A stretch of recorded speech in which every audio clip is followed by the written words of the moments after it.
About to shotgun this beer. Like a boss.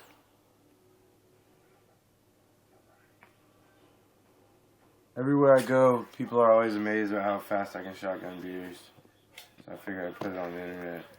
How fast do you think it takes you?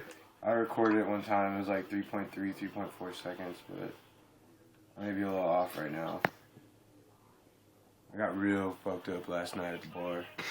And alcohol kind of tastes like piss to me right now. Alright.